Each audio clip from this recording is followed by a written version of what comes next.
മക്കയിലെ ഹറമിൽ ലഗേജുകൾ സൂക്ഷിക്കാനായി ഒരുക്കിയ ലോക്കർ സേവനം തുടരുമെന്ന് ഇരു ഹറം കാര്യാലയം. ഉംറയ്ക്കെത്തുന്ന തീർത്ഥാടകർക്ക് സൗജന്യമായാണ് സേവനം ലഭിക്കുക. 24 മണിക്കൂറും ലഗേജുകൾ സ്വീകരിക്കാൻ ലോക്കറുകൾ സജ്ജമാക്കിയിട്ടുണ്ട്. തീർത്ഥാടകരുടെ സൗകര്യം പരിഗണിച്ചാണ് ലോക്കർ സംവിധാനം ഒരുങ്ങുന്നത്. ഹറം പള്ളിയുടെ കിഴക്ക് ഭാഗത്ത് ലൈബ്രറിയുടെ സമീപമാണ് ഒന്ന്.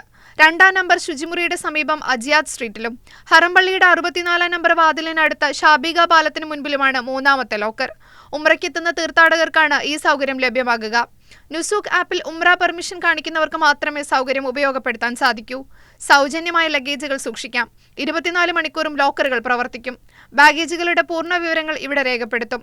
1-ാം നമ്പർ ഗേറ്റ് കിങ് അബ്ദുൽ അസീസിലും 79-ാം നമ്പർ ഗേറ്റ് കിങ് ഫഹദിലും പിക്കപ്പ് ഡ്രോപ്പ് ഓഫ് പോയിന്റുകളും ഒരുക്കിയിട്ടുണ്ട്. ഹറം പള്ളിയുടെ 4 ഭാഗത്തും വഴികളിലും കൂടുതൽ ലഗേജ് സൂക്ഷിപ്പ് കേന്ദ്രങ്ങൾ ഒരുക്കാനുള്ള പദ്ധതിയിലാണ് ഹറം കാര്യാലയം.